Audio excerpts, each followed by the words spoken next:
anything predicated on or anything that's burdening the individual to make these decisions is failing to acknowledge the reality of how these sort of digital supply chains function.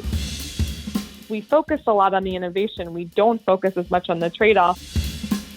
But I think what we want to avoid is the whole world being driven by an advertising-based business model just because the private sector basically eats up the whole public sector. Hello everyone, I am Sergio Maldonado and this is Masters of Privacy, a set of interviews covering the intersection of marketing, data, privacy and technology with a clear goal in mind, which is redefining the relationship between people, brands and publishers around transparency and control. Which is to say, we're aiming for real customer centricity, or if you will, human centricity. It may take us 5 years, 10 years or more, but we're patient and we're enjoying the ride, pushing our ideas farther with every single one of our guests. Speaking of which, let's get on with the show.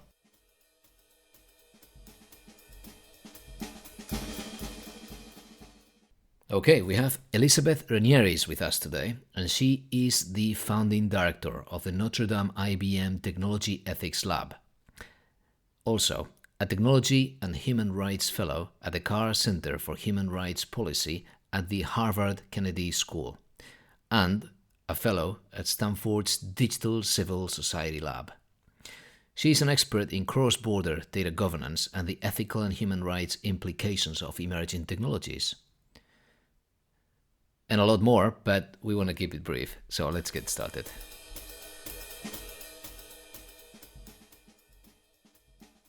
Elizabeth, thanks for joining us. Thanks for having me. We had Milton Pedraza here to discuss a licensing model for personal data. And under the model, people would enjoy certain benefits, not money, in principle I understood, in exchange for sharing their Facebook data. They get that data by exercising their portability rights. And then again, they take that data and they share it with brands of their choosing. Do you see any flaws in that approach? I see many flaws in that approach. I understand where this approach is coming from, and I understand the intention behind proposals like this. I understand the levels of frustration over the perceived lack of control and the genuine lack of control that we have over what happens to our personal data or personal information in the digital ecosystem, and how it's used and how it's shared and how it's exploited by others. So I understand all of that. And I think that many of these proposals are motivated by that frustration and that sense of lacking control and a desire to assert some kind of control. So I think it's important to acknowledge that. However, I think the vast majority of these proposals, when you map them out conceptually and practically, are firstly self-defeating, and secondly, actually really dangerous. So I think they're self-defeating in the sense that in order to assert control, these proposals actually require you to exercise more control as an individual, right? So a lot of these proposals will use the language of owning your data or controlling your data, which is a self-directed, individual-centric project that really burdens the individual who really has very little insight into how any specific decision about sharing or not sharing data will impact them in terms of their rights and interests, because the sort of data supply chain and the digital ecosystem is so opaque that they're just shooting in the dark. So there's the question of whether the decision itself can be, whether there's any value in the individual sort of managing those decisions. There's also massive concerns, of course, around power asymmetries as between an individual and the entities with which they may be negotiating, and who those entities are further aligned with in terms of bargaining power.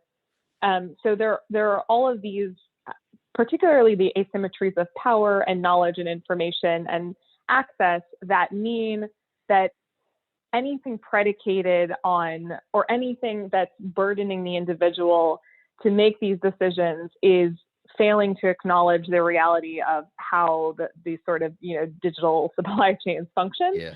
I think it's also very dangerous in the sense that not only is it probably not going to result in the kind of meaningful control that people are seeking, but I think it's very dangerous in the sense that it could give a false sense of control to people. So not only a false sense of control in the sense that you feel as though you're making decisions because you're constantly being asked to, but in many ways it lets those with a lot of power and information off the hook, right? By saying that the onus is not on them, and it's not requiring any fundamental structural changes to the data ecosystem or the way that the more powerful entities in that digital ecology operate. So for me, while, we've had this conversation for 5 to 10 years now, I'd like to start moving past the sort of the rhetoric and, the mimetics of ownership and control to think about, if we agree those are important ends, how do we actually get there? And I don't think it's in the way of the proposals that you've just mentioned. Yeah, very good. Thank you. Yes, something I was thinking is that there is a little improvement in these other initiatives that we've seen in the past years. Is people doing what's called private sharing. So you've got like personal data stores, and then they let individuals share that data with a company that will leverage that data so that they avoid the chain of custody. And compared with the models that we saw a few years back, where people would get paid money for, dumping their data into that unknown, into this black hole, which in the end was going to feed basically data onboarding services for DMPs and for ad tech in general. So I guess there's a little improvement in the fact that people know who's going to get the data, and they choose those companies. But as you say, if it is a contract whereby you're being paid to either license or give, that's very complex. And at the same time, then data is not that simple. But yeah, sorry that I tried to turn that into a question, and then it made no sense. But just to ask you, of all the models we've seen, so we've seen personal data stores, again, doing private sharing. We've seen people trading in what's called declared data. Is there any model that you've seen makes more sense? And I mean a model that understands that we need to find convenience on the side of people, and at the same time an incentive for companies to stop doing what they do today, at least in the marketing space, which is collecting data about you without your understanding or control. Absolutely. I think there are models, but I don't think the promising models are actually coming from the data governance conversation right now. So as you probably know and may have seen, I've written extensively about how our focus on data is a bit of a red herring. And I wrote a piece a couple of years ago called Distracted by Data, yes, where when we start from the perspective of the data, we've already sort of lost because those conversations don't fundamentally challenge the sort of power asymmetries and the power structures that have resulted in such an unfair, deal for individuals. So I think the promising models are viewing this through an entirely different lens. So for example, when you or I, go into a building, we don't have to worry about the structural integrity of a building or whether it's going to collapse on our heads or, whether there are too many people in there or whether the elevator is going to function, because there are building codes and standards that worry about those things on our behalf. And we need to start thinking about the data and digital ecosystem as a built environment. And actually, to cite Laura DeNardis's book about the internet and everything, we really are moving into a situation where everything has a digital component. And so the digital really is the built environment. And if it is in fact the built environment, then it is impossible and irrational and completely unconscionable to expect an individual to be constantly assessing and surveying the built environment for things like safety and other standards. So if we start from that premise that the digital is the built environment, then what we need is to shift the burden and the onus to those who are building out this digital environment. And that goes well beyond questions about the data. It goes to questions around corporate governance. It goes to questions around consumer protection. It goes to questions around competition and monopoly power. It goes to this whole array of questions that have to be addressed if what in the end we want is the individual to feel like they're in a situation where they're not being exploited and they have more control over the outcomes. So it's a complete paradigm shift instead of, again, it depends on sort of the framing and the starting point for the question.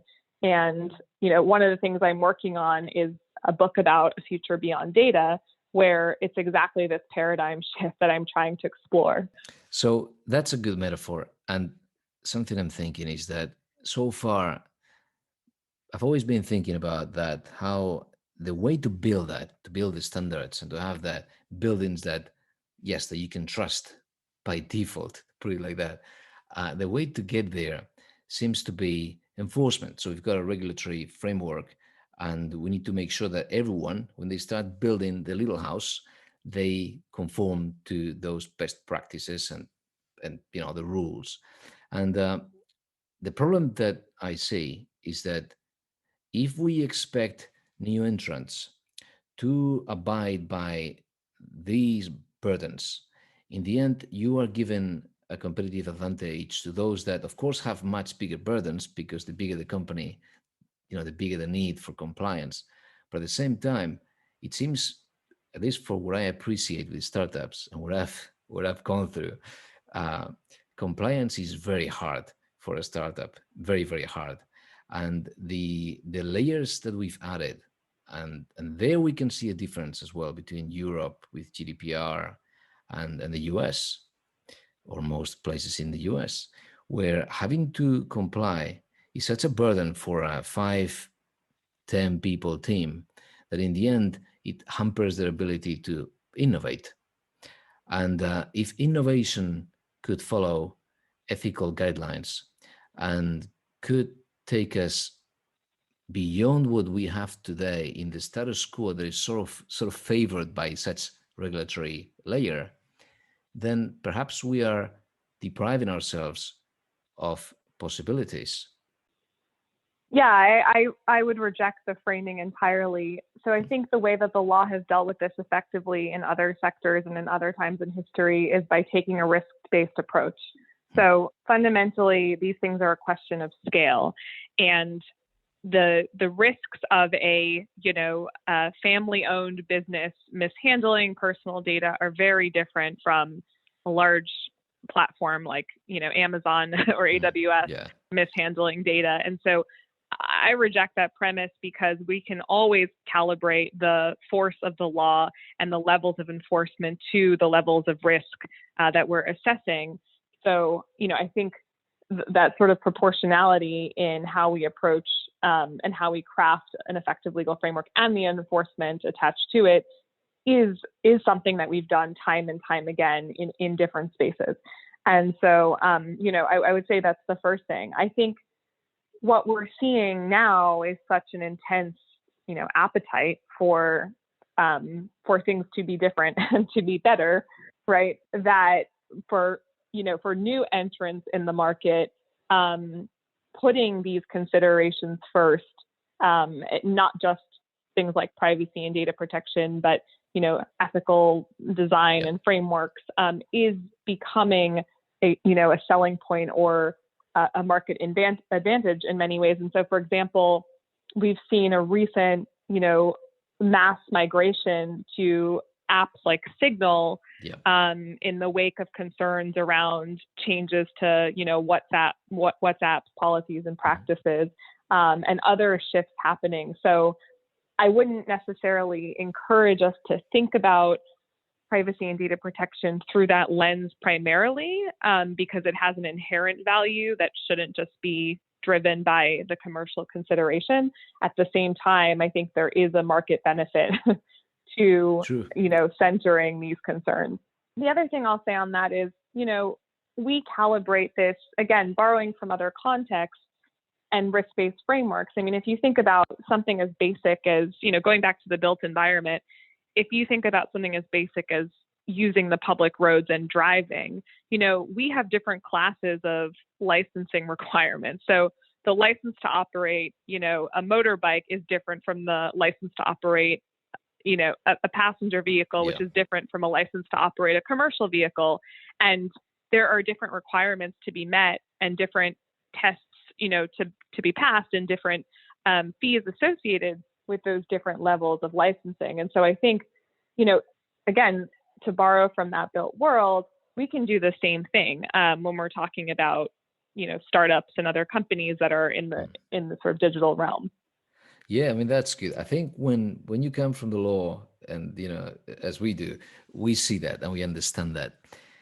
When you see small companies, I see a lot of fear, and I see that people are much more worried in a very small company, even though they understand the idea of proportionality, even in the fines that they could get.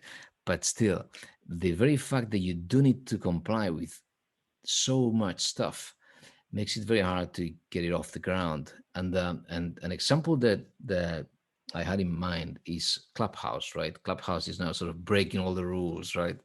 So and it's spreading really fast, and it grew so fast that it reached Europe without anybody really understanding what was going on. And in fact, many politicians in Brussels are now on Clubhouse, and even people that are working on the like e-privacy regulation and so on. And so we see this happening, a company that grows very fast, starting with a very small team that cannot even foresee they're going to get there. I think that I was thinking when I saw this, I thought, okay, here we have an example of a company that could challenge the ad-driven model, which is super beneficial. So a company that says is not going to be making a living on advertising and brokerage and ad tech, which we've been longing for, right? And at the same time, I was thinking that couldn't have seen the light in Europe because of the regulatory framework in a way favoring the status quo. And the status quo, again, being Facebook and LinkedIn and all of these places, because every layer that we build to make the building safer is making it very hard to find buildings that don't follow the same principles, which is surveillance as a model. Does it make any sense? Yeah, it's a good point. I take your point. I think, there is a lot of discussion and speculation often about why so many startups in the tech space emerge from the United States, and particularly from Silicon Valley. And I think, this goes to the notion of permissionless innovation. And in the United States, we've had a long tradition of a very hands-off approach, a very permissionless approach to innovation, viewing it as sort of good by default. Yes. And waiting for small micro harms to explode into these systemic risks before we think about potentially intervening, and even then doing very little. So, we still don't have a comprehensive federal privacy law in the United States. So it may be that, there's some competitive advantage to that. Of course, I would question, is there a societal advantage to that? However, with something like Clubhouse, we don't quite know what their business model is yet. So, they have said it won't be advertising based, and they've alluded to, a subscription based model. And exactly to your point, they could say that now, and they could change course because, of course, we're just relying upon their goodwill. But the other thing is that by the way that Clubhouse is designed, and by the way that they're using the app to map social graphs and connections, even if they're not going to use an advertising-based approach, it's quite foreseeable that they will use some kind of data collection, exploitation of the social graph and interest, and potentially from audio recordings, and repackage that into, derivative products and services that are sold onwards in the sort of data economy. So, it remains to be seen if the sort of business model of Clubhouse is better. But there are, huge privacy and security and other concerns with the way that it's designed, with the sort of, in typical Silicon Valley fashion, being constructed on the sort of exclusivity and fear of missing out on already having created sort of a black market for invitations and for accessing, people's contacts without their permission, for, creating some really, really serious concerns particularly for vulnerable people who are really at risk from having some of those contacts and connections exposed. We've seen, for example, concerns in China and the Uyghur population there. So sure, it's kind of the cool new shiny toy, but what is the trade-off? And I think we focus a lot on the innovation. We don't focus as much on the trade-off. And one of the things I've been really concerned about is seeing how many privacy advocates are flocking to Clubhouse and using the app. And, they're sort of hoping or optimistic that the issues will be worked out. But I think if we look, at the last 20 years of innovation in the space, there's going to be very little incentive for the issues to be worked out once they reach a level of scale where network effects are really taking hold and everyone is on the platform. So for me, the time to really push back on the issues and address them is now, before they reach that level of scale. Yes. I mean, I was thinking of LinkedIn and how it started, and it was so similar, right? It was tapping into people's address books and contact lists. I guess Facebook was the same. I can't remember. But yes, I mean, the problem that I see with all that is, how do we get rid of the ad model, of the ad plus trackers model, and how are we going to see an alternative? And you were saying that there's hope in the approach where people see value in privacy, again, as with the migration to Signal. But I don't think there's enough elements of convenience, again, to put it simple, so that people can understand and do something because they see the value, the real value. It doesn't have to be value in terms of course, in monetary terms, but anything coming up in terms of what you give to people. And at the same time, it's very hard to find incentives for companies that at this point have built entire departments around collecting more and more data. So as a last question, which combination do you think makes more sense as a plan B to the ad-supported internet? Yeah, that's the $1 million question, right? Or the $1 billion question. Again, it goes to the question of how you frame this. So you can frame it as, what's the alternative to an ad-supported digital ecosystem? I think you can also frame it as the relationship between the public and private sector, because this isn't just about an ad-supported ecosystem. This is about an underinvestment in public infrastructure. And what we've seen, for example, not to bring up Facebook in Australia, although it's an important example, is that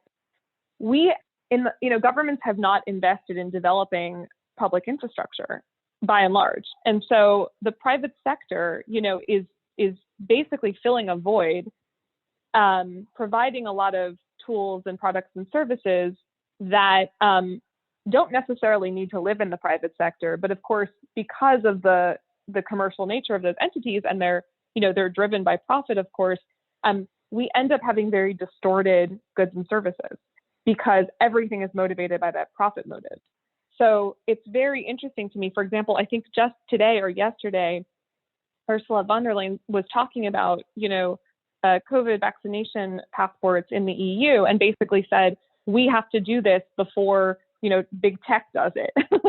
And to me, that's the question and the problem we need to be looking at, which is governments have abdicated responsibility and have, as I said, underinvested in public infrastructure, leaving the private sector to be doing things and performing functions that we should ask whether we want them to be involved in. For example, facilitating open democratic debate and dialogue. So I think this is, sure, we can think about within startups and companies, what should the business model be? But I think what we want to avoid is the whole world being driven by an advertising-based business model just because the private sector basically eats up the whole public sector. And that's the trend that I see happening that, is the real, that's the 10-year crisis that I think we're going to wake up one day and we're going to realize that the government is now running on a profit motive entirely because it's been subsumed by private infrastructure. Good point. Yes, very dystopian. Scary. Yes, exactly. Very scary. Okay, Elizabeth, thank you. Any final thoughts, any readings, any articles? You can send them later if you want, but any ideas, anything we should read that is a deep read for these days that you find interesting? So I've just completed reading a really, really interesting book on the topic of sort of data governance, digital infrastructure, the future of data governance, called Technologies of Speculation. Yep. And it's by Soon-Ha Hong. And it's a really interesting book because it's asking about what the limits of our knowledge are and how this kind of process of datafication and technologies that are, data hungry haven't thought deeply enough about what the limits of knowledge are and how much is actually knowable. And, I think if we're thinking about how to reframe this conversation, if we're thinking about what meaningful changes will actually give us more control over our lives in the real sense of control and autonomy, not in the performative, superficial sense, then I think it's a really informative book in that regard. Well, thank you. We'll add it to the notes. Elizabeth, thanks for joining us today. Thank you very much. Thanks for having me.